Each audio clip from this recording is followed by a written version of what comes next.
नमस्ते। आज मैं आपको एक लव जिहाद की कहानी सुनाती हूँ।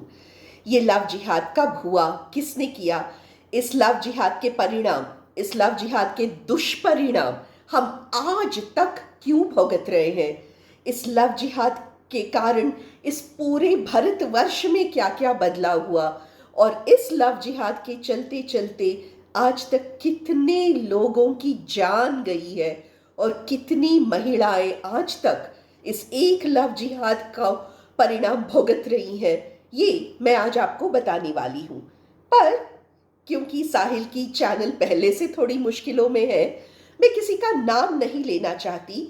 मुझे संपूर्ण विश्वास है पूरी कहानी सुनने के बाद, एक्चुअली आधी कहानी सुनने के बाद आपको पक्का पता चल जाएगा मैं किसके बारे में बात कर रही हूं। तो चलिए कहानी शुरू करते हैं। 100 साल पहले इलाहाबाद, जिसे आज हम प्रयागराज कहते हैं, इलाहाबाद में एक बहुत मशहूर परिवार रहता था और ये मशहूर परिवार एक आलीशान बड़े घर में रहता था। उस घर का नाम था संतोष भवन। संतोष भवन में पिता, चलिए उनका नाम रखते हैं MLN, और उनके बेटे, चलिए बेटे का नाम रखते हैं JLN। ओके, पिता MLN और पुत्र JLN रहते थे। JLN की 2 बहनें थी और उसमें से एक बहन की कहानी आज मैं आपको सुना रही हूं। इस बहन का नाम था, चलिए इस बहन का नाम रखते हैं VL। ओके, तो पिता MLN, बेटे JLN और उनकी 2 बहनें VL और KHS, ये सब उसी घर में रहते थे, संतोष भवन में। MLN एक अखबार चलाते थे, तो अपनी अखबार चलाने के लिए वो एक संपादक ढूंढ रहे थे। MLN बड़े नामी वकील थे और बेटे JLN भी बड़े नामी वकील थे, कैम्ब्रिज से पढ़कर आए थे। बड़े सेक्युलर थे ये लोग, धर्मनिरपेक्ष, इतने सेक्युलर थे कि कहते भी थे, I am a Hindu just by the accident of my birth. मैं तो एक्सीडेंटल हिंदू हूं, गलती से हिंदू परिवार में जन्म हो गया, इसके लिए मैं हिंदू हूं। तो ऐसे हिंदू थे ये लोग, MLN और JLN। तो अखबार चला रहे थे, तो अखबार में एक संपादक की आवश्यकता थी। संपादक के लिए उन्होंने एक होनहार लड़के को चुना। उसका नाम था सैयद हुसैन। सैयद हुसैन बंगाल के नवाब के पोते थे, बड़े अमीर थे, बहुत अमीर, नवाब के पोते थे पूरे बंगाल में। और उन दिनों बंगाल का मतलब है आज का पूरा बंगाल और आज का पूरा बांग्लादेश और थोड़ा सा उड़ीसा भी। पूरे बंगाल में हजारों हजारों एकड़ की जमीन थी उनकी, खानदानी पुश्तैनी जमीन थी, बड़े अमीर थे, वो भी कैम्ब्रिज से पढ़कर आए हुए थे। तो उनको संपादक की नौकरी पे रखा और हमेशा संतोष भवन बुलाते थे खाना खाने के लिए। तो ऐसे ही खाना परोसते परोसते, पानी डालते डालते, खीर खिलाते खिलाते VL को प्यार हो गया सैयद हुसैन से। इश्क वाला प्यार, इश्क वाला प्यार। तो VL सैयद हुसैन को दिल दे बैठी। दोनों छुप छुप के मिलने लगे, वो हमेशा छुप छुप के उसके घर जाने लगी, छुप छुप के सब प्यार हो गया। फिर सैयद हुसैन से कि एज यूजुअल कहा, किसी से मत कहना, पिता से बिल्कुल मत कहना, भाई से बिल्कुल मत कहना, मौके का इंतजार करते हैं। मौका मिला, कांग्रेस का वार्षिक अधिवेशन होने वाला था पंजाब में। तभी सैयद हुसैन ने कहा, देखो कांग्रेस का वार्षिक अधिवेशन होने वाला है पंजाब में, तुम्हारे पिता MLN और भाई JLN दोनों पंजाब जा रहे हैं। जैसे ही वो पंजाब जाएंगे, हम घर से भाग के शादी करेंगे, तुम कलमा पढ़ना, मुस्लिमा बन जाना, हम निकाहनामा लिखेंगे और तुम मेरी बीवी बन जाना। तब तक हम छुप छुप के मिलते रहेंगे। वो दिन आया, कांग्रेस का अधिवेशन शुरू होने वाला था। MLN और JLN दोनों निकले इलाहाबाद से पंजाब के लिए। जैसे ही वो निकले, सैयद हुसैन VL को भगा ले गए। कलमा पढ़ के वो मुस्लिमा बन गई पूरी की पूरी और निकाह कर ली सैयद हुसैन से। भाई तो एक्सीडेंटल हिंदू था ही, बहन पूरी की पूरी मुस्लिमा बन गई। कहते हैं पंजाब में एमएलएन स्टेज पर बैठे थे जब कांग्रेस के एक कार्यकर्ता ने आके उनके हाथ में एक टेलीग्राम थामा। एमएलएन ने टेलीग्राम खोल के पढ़ा तो टेलीग्राम में लिखा था, भाग गई तुम्हारी बेटी, सैयद हुसैन के साथ भाग गई, बुर्का पहन के कलमा पढ़ के मुस्लिमा बन गई, she is gone, your daughter is gone. दोनों एमएलएन और जेएलएन भाग के इलाहाबाद वापस आए। तब तक काफी देर हो चुकी थी। फिर भी बड़े परिवार के थे भाई, अंग्रेजों में काफी चलती थी उनकी, आधे अंग्रेज थे वो वैसे भी। किसी किसी से भी कह के, वाइस रॉय से कह के, ये इससे कहलवा के, उससे कहलवा के, वो एक अलग कहानी है। बड़ी मेहनत मशक्कत करके फिर इस बीच में एक और वहां पे महान बाबा थे, खादी बाबा। खादी बाबा को भी बुलाया कि इन दोनों को समझाओ, तो खादी बाबा ने भी समझाया और फिर उन दोनों से कहा गया कि अभी तुम अलग हो जाओ। कुछ भी मेहनत मशक्कत करके जेएलएन ने फिलहाल के लिए तो सैयद हुसैन और अपनी बहन वीएल को अलग कर लिया। अलग करके वीएल को भेजा गया खादी बाबा की आश्रम में। खादी बाबा के आश्रम का नाम था मती आश्रम। तो मती आश्रम में वहां बहन वीएल को छोड़ के आ गए कि खादी बाबा आप इसे अपने पास मती आश्रम में रखना थोड़े दिन। अब वो आलीशान संतोष भवन की निकली। यहाँ मती आश्रम में खुद का झाड़ू करो, अपना बर्तन अपने आप धो, इतने से बकेट में राख से स्नान करो, राख से बदन साफ करो, ये सब कहाँ होता उससे। बेचारी ने थोड़ी बहुत सहन की, फिर रोने लगी कि आप जिससे कहोगे उससे शादी करूंगी, प्लीज मुझे इस मती आश्रम से निकालो, ये खुद का झाड़ू पोछा करके मैं यहाँ नहीं जी सकती। तब खादी बाबा ने उनके लिए रिश्ता ढूंढा। उस वर का नाम था सीताराम पंडित, जो महाराष्ट्र के रहने वाले थे। महाराष्ट्र के रहने वाले बहुत ही विद्वान, सच के पंडित थे, झूठे पंडित नहीं, सच के पंडित थे। खादी बाबा ने सीताराम पंडित से झूठ बोला। नहीं, खादी बाबा ने काफी सारे झूठ बोले हैं।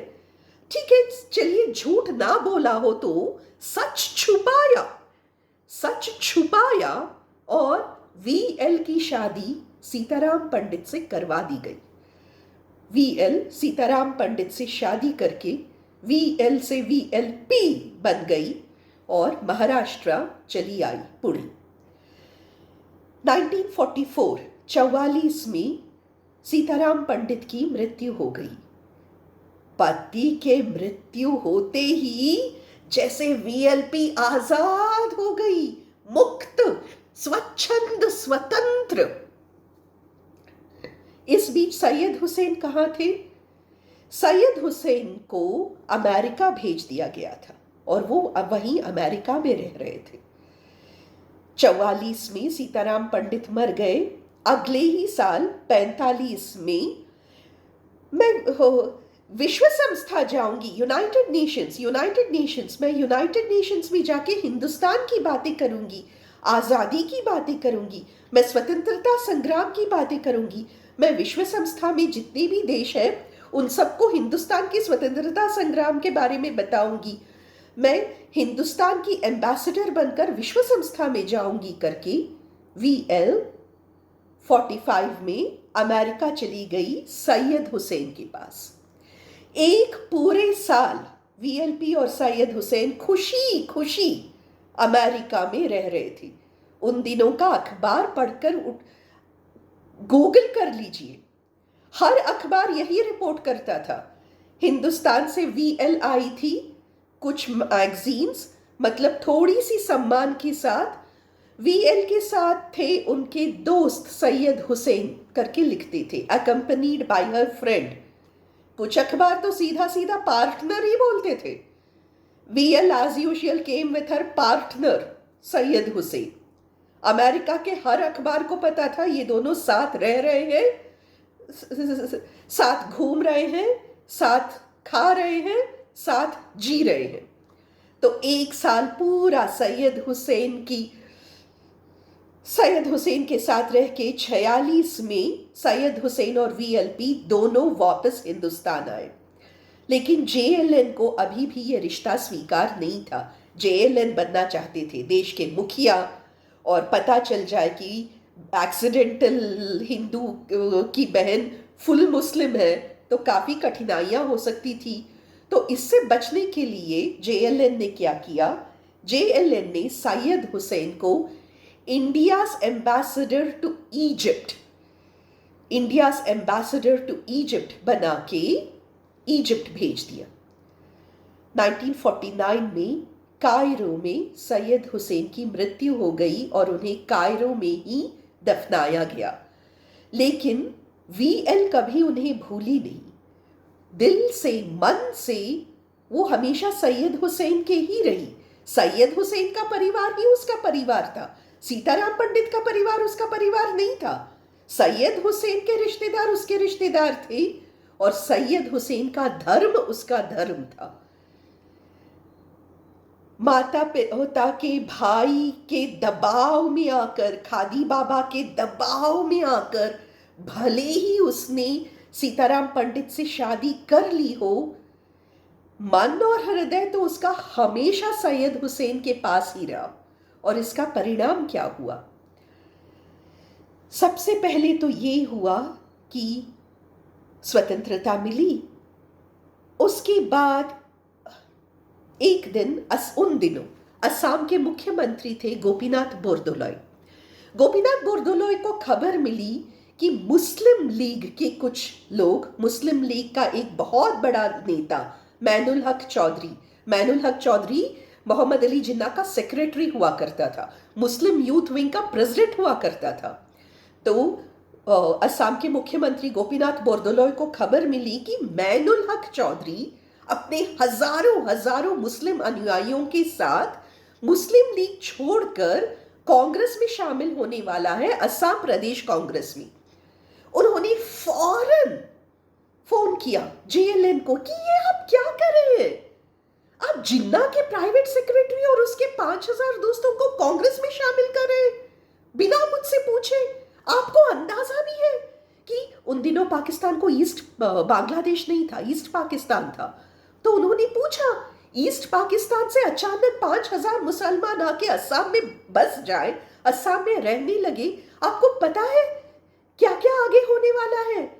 ये यूं ही नहीं है, ये असम की डेमोग्राफी को बदलने की साजिश है। This is a conspiracy to reduce the Hindu population in Assam. लेकिन जेएलएन ने सुना नहीं और वीएल ने सुना नहीं। वीएल ने क्यों नहीं सुना? वीएल ने क्यों? मैनुल हक चौधरी जब मुस्लिम लीग छोड़कर 5000 लोगों मुसलमानों के साथ कांग्रेस में शामिल हो रहे थे, तो वीएल ने उसका साथ क्यों दिया? वीएल ने क्यों हाँ हाँ हाँ करके उसको करवाया? क्योंकि सैयद हुसैन के कजिन्स थे हसन और हुसैन सोहरावर्दी। वही हुसैन सोहरावर्दी जो आगे चलकर पाकिस्तान के प्राइम मिनिस्टर बने। वो जो पाकिस्तान और जो डायरेक्ट एक्शन डे के टाइम पे बंगाल का मुख्यमंत्री था ना, हुसैन सोहरावर्दी, वो सैयद हुसैन का भाई था, चचेरा भाई, ममेरा भाई। तो परिवार को तो वो वीएल उन्हीं को परिवार मानती थी।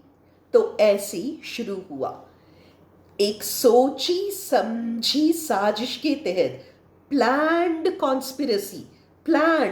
सोची समझी रणनीति पर 500,000 लोगों को ईस्ट पाकिस्तान से असम में भेजा जाता था। घुसपैठ। और जब ये हुसैन सोहरावर्दी ने जानबूझकर किया असम की डेमोग्राफी बदलने के लिए। और जब भी कोई समस्या आती थी, हुसैन सोहरावर्दी का फोन जाता था वीएल को, वीएल ये जो नया आईएएस ऑफिसर है, ये ज्यादा ही कागज दिखाओ कर रहा है। हमें कोई कागज वागज नहीं दिखाना, हम नहीं कागज दिखाने वाले। उस आईएएस ऑफिसर को जरा ट्रांसफर करवाना। वीएल, ये जो नया आईपीएस ऑफिसर है, ये कुछ ज्यादा ही एफआईआर लिख रहा है हमारे घुसपैठियों के विरुद्ध इसने 10 एफआईआर लिख लिए हैं। वीएल, जरा ये 10 एफआईआर को खारिज करवाना। वीएल, ये जो नया बॉर्डर पेट्रोल वाला है, ये बॉर्डर पे कुछ ज्यादा ही लेफ्ट राइट कर रहा है। इस बॉर्डर पेट्रोल वाले को यहां से हटाना। वीएल, वो वोटर्स आईडी कार्ड अभी तक नहीं आए, जरा उसका ख्याल रखना। यही हो रहा था। ऐसे ही हर बार गोपीनाथ बोरदोलोई असम से दिल्ली आते, नेहरू से मिलते और कहते कि प्लीज डोंट इंटरफियर। मेरे आईएएस ऑफिसर्स और मेरे आईपीएस ऑफिसर्स को उनका काम करने दीजिए। ये जानबूझ के हजार लोग ईस्ट पाकिस्तान से आके असम में बस रहे हैं। असम के लोकल लोगों को परेशानी हो रही है और ये असम में नहीं बस रहे, यहां से ये लोग बंगाल जा रहे हैं। पहले आके असम में बसते हैं, फिर मस्जिद अंदर खाने रास्ते से जाके बंगाल में रह रहे हैं। This is not getting limited to Assam, it is spreading to Bengal. ऐसा ही चलता रहा तो 20-25 साल में हम हिंदू यहाँ पे माइनॉरिटी हो जाएंगे। आप देश के मुखिया हैं, प्लीज डू समथिंग। न जेएलएन ने कुछ किया, और जब भी गोपीनाथ बोरदोलोई एक अच्छे आईएएस और आईपीएस ऑफिसर को रखते कुछ करने के लिए, वीएल उनका वहां दिल्ली से ट्रांसफर करवाती। देश के मुखिया की बहन थी, बड़े रौब थे उसके। अब वीएल के सामने किसी की क्या चलती थी? तो आज जो भोगत रहे हैं ना, आज जो असम में इतनी सारी समस्याएं हैं, आज जो बंगाल में हिंदू महिलाएं रो रही हैं, आज जो बंगाल में हिंदू महिलाओं की बद से बदतर हालत हो रही है, वो सब इसी लव जिहाद का नतीजा है। इसी लव जिहाद का नतीजा है। हर साल वीएल एयर इंडिया में बिजनेस क्लास में बैठ के सरकारी खर्चे पे इजिप्ट जाती थी। कायरो जाकर अपनी यार के कब्र पे फूल रख के आती थी। पता नहीं सीताराम पंडित के लिए उसने कभी कुछ किया भी हो या नहीं, लेकिन सैयद हुसैन की कब्र पर फूल रखने वो हर साल जाती थी। और ये जो घुसपैठ हुआ पूरे 50 के दशक में, इसकी उसके पीछे यही कहानी है, और उसी का परिणाम हम आज तक भुगत रहे हैं। आज जो भी असम और बंगाल में हो रहे हैं, ये सब उसी का नतीजा है। ये कहानी कोई नई नहीं है। वीएलपी की बेटी है आज भी। चलिए उसका नाम रखते हैं आंख तारा बुद्धिगुल। तो आंख तारा बुद्धिगुल जो थी ना, वो 2014 में अवार्ड वापसी करने आई। 2014 में नए प्रधानमंत्री आ गए हैं। ये प्रधानमंत्री रावण है, राक्षस है, मौत के सौदागर है, ये है वो है, मैं अपना अवार्ड वापस कर रही हूं। तभी हम लोगों ने आंख तारा से झगड़ा किया था। वापस करने का इतना ही शौक है तो वो सारा पैसा वापस करो जो तुम्हारी माँ जाती थी इजिप्ट हर साल सरकारी खर्चे पे, यार की कब्र पे फूल रखने के लिए, वो नहीं वापस होता। तो ये वीडियो जो भी देख रहे हैं, मुझे उन सब से एक ही विनती है। कभी कभी ऐसा भी होता है कि हम बड़े मुश्किल से लड़की को समझा बुझा के घर वापसी करवा लेते हैं, लेकिन घर वापसी करवाने के बाद भी पहला प्यार है, पहली बार है। घर वापसी करने के बाद भी लड़की 16-17 साल की लड़कियां होती है, उनके मन पे असर पड़ता है। कई बार ऐसा होता है कि घर वापसी करने के बाद भी, किसी और की शादी करने के बाद भी वफादारी वो वही निभाती है। और क्या, और लड़की भाग जाए, फिर माथा फोड़ो, सर फोड़ो, उसको वापस लेके आओ। इससे अच्छा है कि लड़की को भाग जाने से रोके। मेरी हर हिंदू भाई से विनती है, सेक्युलर मत बनिए, एक्सीडेंटल हिंदू मत बनिए, प्लीज सेक्युलर मत बनिए। और जैसे ही लड़की 15-16 साल की हो जाए, उसे साहिल की, जफर हेरेटिक की, सच वाले की, आजाद ग्राउंड्स की, अयान अल हिरसी की, इनमें से तारिक फतेह की, इनमें से किसी की भी चैनल दिखाना शुरू कर दीजिए। लड़की जाए, फिर मेहनत परिश्रम से उसको वापस लेके आए। इससे अच्छा है कि लड़की जाए ही ना। Prevention is better than cure. Gita बाद में पढ़ लेना, पहले जैसे ही लड़की 15-16 साल की इंप्रेशनेबल एज की हो जाए, उसे इस्लाम की असलियत सिखाना शुरू कीजिए। उसे इनमें से कोई सा भी एक चैनल दिखाना शुरू कीजिए। और याद रखिए, लव जिहाद का परिणाम एक परिवार नहीं भुगतता है।